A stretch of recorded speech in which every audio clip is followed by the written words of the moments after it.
As we have mentioned before, we have now an interesting, and we have our main interview.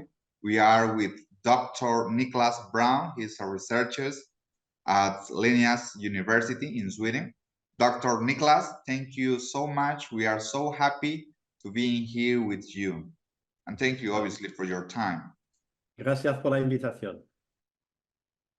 Thank you very much, Doctor.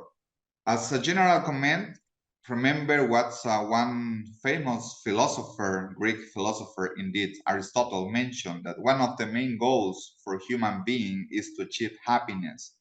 Although it is not an easy task to measure subjective well-being, there are alternative ways and theoretical definitions to define what happiness is and what happiness is not. Additionally, we will discuss a framework for conceptualizing the various factors that influence well-being, which sparks ongoing debates regarding its applicability, validity, and practical implications. Furthermore, we will inquire whether the explanatory factors of happiness are independent or interconnected. You know that part of our mission is to communicate relevant research to our audience. So in this way, we want to ask the first question to our international guest in terms of what is the relevance of studying well-being or happiness? Dr. Niklas? Well, psychologists traditionally studied people who were not very well. And perhaps, the focus of psychology, since its invention, and certainly since the Second World War, has been very much curing mental illness, understanding pathological behaviors. And a group of psychologists thought it might be better or useful to find out why some people who are not depressed, who are not bad people or suffering, are happier than others. I think it's a legitimate question. Whether it's a question that you can answer with science, I think is a difficult one, and whether perhaps you can identify factors that lead to happiness, but that doesn't mean that they are causal, and it doesn't mean that you can necessarily change your life to become happier. I think that's the second level question. So the first level is, can we measure it? Can we measure happiness? Is that useful to know? And then what are we going to do about it when we discover that some people are happier than others? How are we going to, what can we do with that? Can we do anything with that? I think is the interesting question. So in that sense, from the psychological perspective, can we say, for example, that happiness is the opposite of depression or being depressed? Or perhaps there is no agreement on this issue? And perhaps how is it possible to measure subjective well-being or happiness? Well, to measure it, you basically have to ask people how happy they are. So about a month ago, 3 weeks ago, we had the publication of the annual World Happiness Survey, which always generates footage and column inches and discussions, and everyone looks to see where their country is and did it go up or down since last year. And this asks people one question, just one question. You go up to people and you say, on a scale of 0 to 10, where 0 is the worst possible life you could have and 10 is the best possible life you could have, where are you? And they ask that one question of a large number of people in various countries. And then they produce a report on it. And then people attempt to analyze it and attempt to understand whether it means anything. And Finland or Denmark usually comes out top. And then Sweden, Netherlands, and other countries come at various points lower down. And then we try and say, well, is this just economics? Is it due to social structures? Is there something about the people themselves, about the culture? So it generates endless discussion. But the way they measure it, very, very simple. They ask people one question on a scale of 0 to 10. In response to your earlier question, is happiness the opposite of depression? I guess depressed people are clearly not happy, but I don't think it's a simple linear scale that goes from kind of -10 to +10. There are, I think, many complex aspects to it. And depressed people are not happy, but not all people who are not particularly happy are depressed. So that's a much more complex question. Now, whether asking people how satisfied they are with their lives, which is what this question does, that would be life satisfaction. And the psychologists you can have entire conferences about the difference between happiness, subjective well-being, and life satisfaction. And one of the constant themes of psychology is measurement. What are we measuring? How well can we measure it? And how can we distinguish it from the other things that we might want to measure? And these debates can get very complicated. Okay, great, doctor. You have conducted a research with analogy, for example, comparing happiness to a pie. Why did you use that analogy? No, I didn't do that. That was what somebody else did. I critiqued that. So there was an article from 2005, which is very influential in the area of what is called positive psychology, which is a recent creation of a sort of umbrella under which we bring many aspects of the study of well-being and happiness.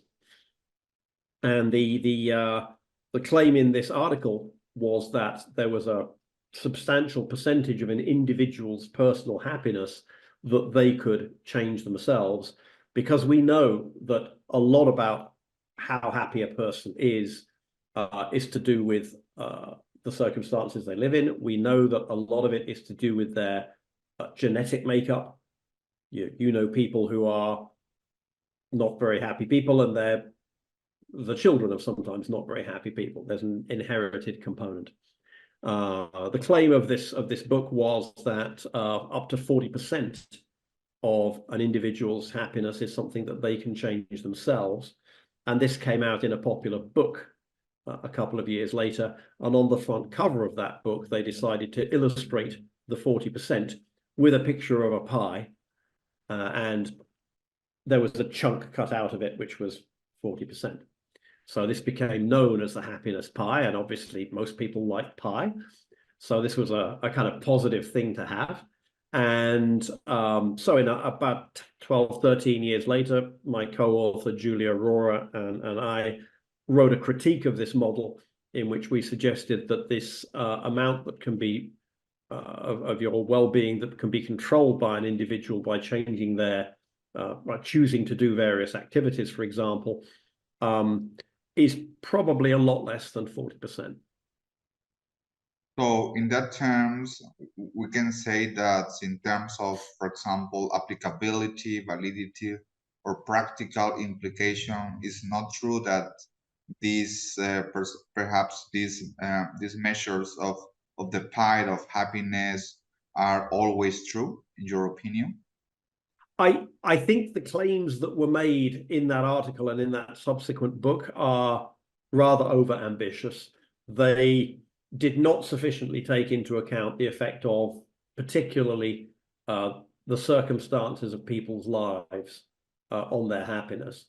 The example that I like to give, because I wrote this a few years ago and there are more recent examples, but if you look at the country of Greece, for example, in 2005 on the World Happiness Survey, people in Greece were scoring an average, I think, of 6.3 out of 10. And in 2014, they were scoring 4.8. And during that time, Greece went through an unprecedented financial and economic crisis. And people's happiness scores dropped. I think the difference is 23%. The original claim had been that from the authors of the happiness pie, that only 10% of your circumstances was due to, of your happiness was due to circumstances. And here were people whose, country's economy was ruined, and they went down 23%. So it didn't seem sensible. It didn't seem realistic to say that only 10% of your happiness is due to circumstances. So we went and dug into where these numbers came from, and we found a number of errors in that. So probably there's only, we don't have a figure, but it's a lot less than 40% of your happiness that you can consciously affect without making any changes to your circumstances, without becoming richer or getting married, just on, programs that you can decide to do, going jogging or learning a musical instrument, something like that. These are always going to be, I think, quite minor things. Okay, in that point, for example, if you mentioned that perhaps the richest countries in the world are with the highest level of happiness. For example, you mentioned some countries of them. In that case, for example, what other potential determinants of happiness could be considered? For example, circumstance is one. Well, so yes. the breakdown is into circumstances, the genetic component, and then everything else.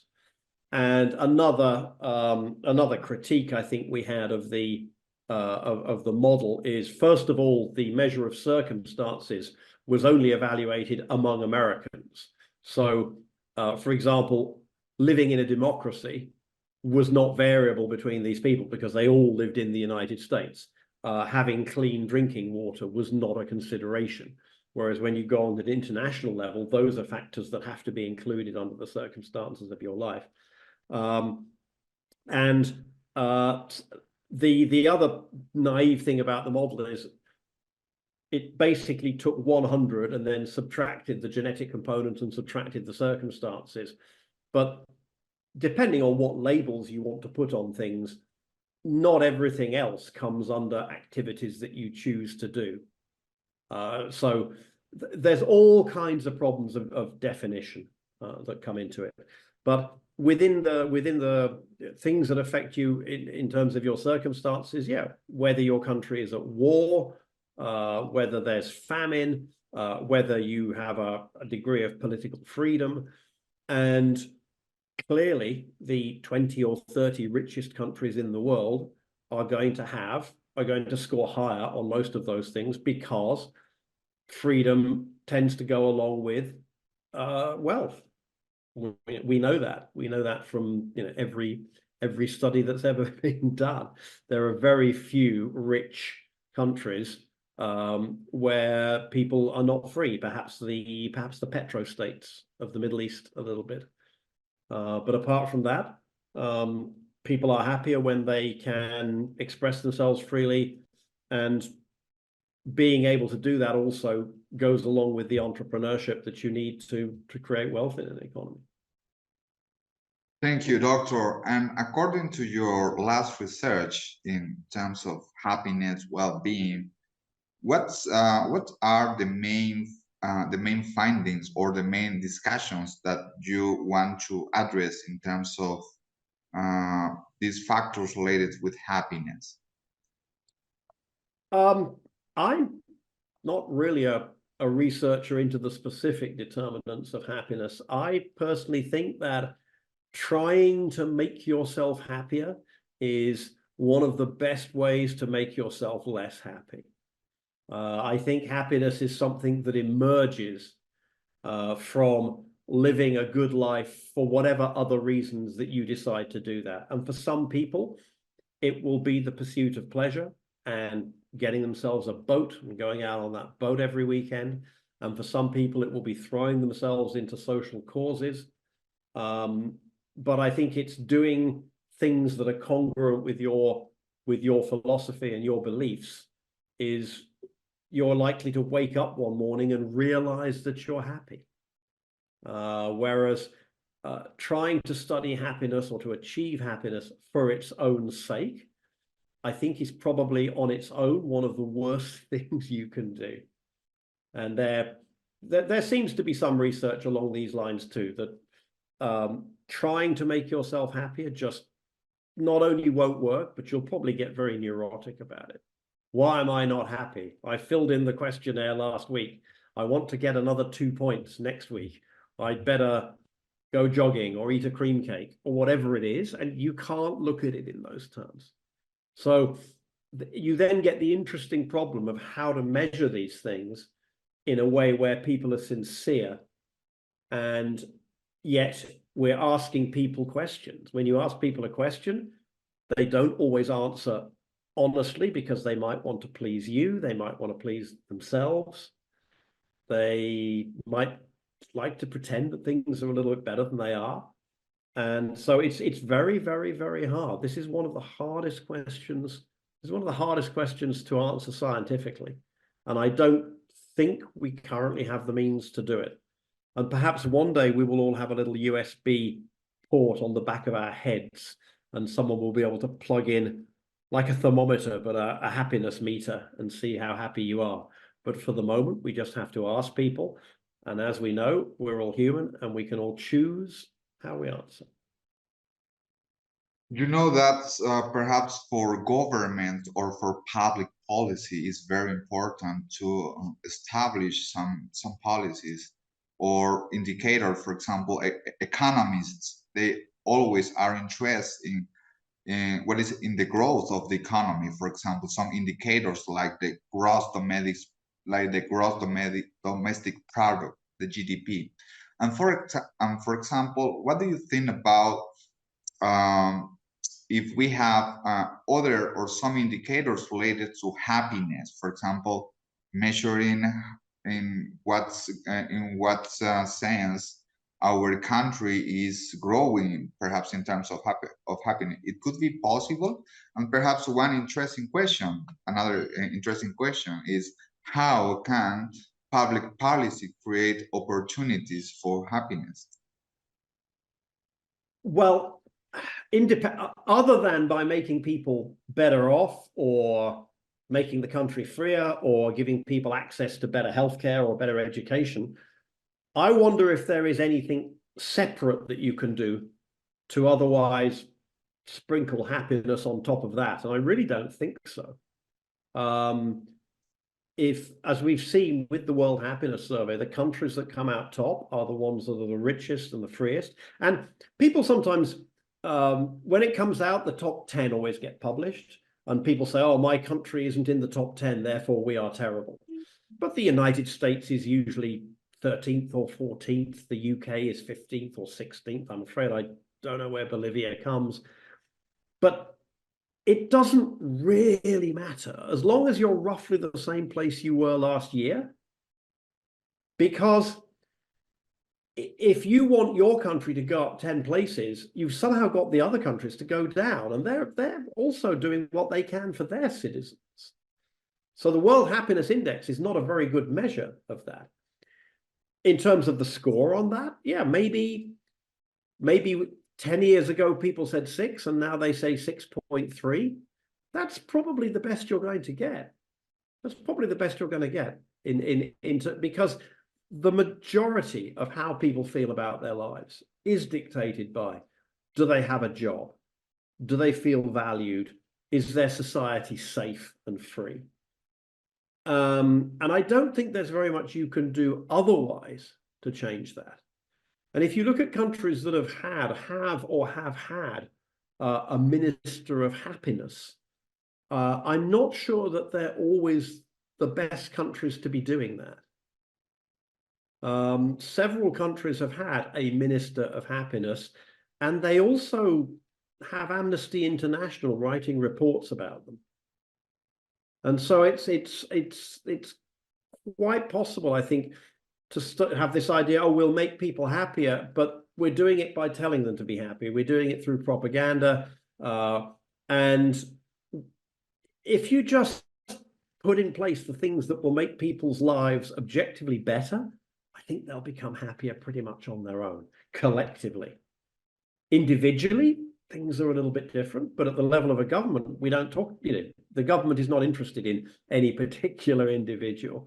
But the best way a government, I think, can improve the happiness of its citizens overall is to be more free, to be, more encouraging of economic development, and to provide people with the services they need. I think, ask anyone who lives in Finland or Denmark what they like about their country, and look at that.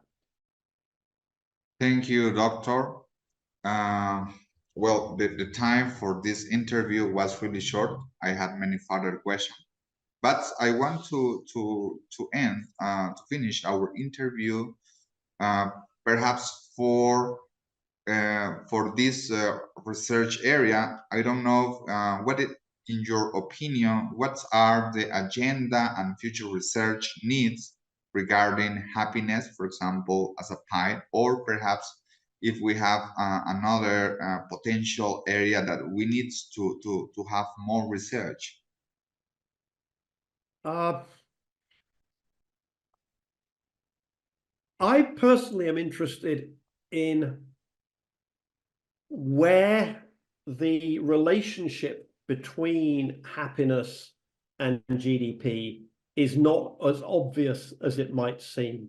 So I'm interested in countries which are scoring 15 and 20 places higher on the World Happiness Index than they might on an index of either GDP or some other, health system ranking or something like that. I'm sure there will be countries that are like that and that are consistently like that. But then you have to say, is it because the people are happier, or is it because there's something in the culture about how they answer questions about happiness? Perhaps when you go to people in a country that values, excuse me, perhaps if you go to people in a country that values outgoingness, and you say, how well is your life going? They may say 10 because it's part of the way that you present yourself within that culture, even though they're actually no happier than the people in the next country, which doesn't encourage you to go, woo, 10, and sort of be a bit more modest and say 8. Maybe those people are equally happy. They just have different ways of expressing it. But that would be a starting point, would be to find the countries that appear to be happier than their economic circumstances would predict, and then dig into that and say, is it that these people are happier, or is it a cultural factor? I was reading the other day about Spain, where I live. Spain doesn't come particularly high on the happiness index. It's a wealthy country. It doesn't do too badly. But Spain scores quite low on depression, for example. If you give people measures of depression, the average, most people in most countries are not depressed, but the score that people have for depressive symptoms in Spain is quite low. And so maybe they don't say that they're super happy, but on the other hand, maybe they're less depressed. And those kind of questions, I think, are interesting, because we have a much better handle on depression. We can describe depression, I think, much better than we can describe happiness. And so those kind of questions interest me, is how can we separate happiness out from all of the other stuff that we know makes people say that they're happier, which is the freedom and the economic development and the healthcare and that kind of thing. So I think that would be my thing to look at. Dr. Nicholas, thanks again. I really appreciate all of your comments and significant contributions. Please, I kindly invite you for another conversation again for the near future. Thank you very much. This was our main conversation in this session, considering the analogy of happiness as a pie. Now we go to our institutional announcement, and then we'll continue with our program. We have more coming up.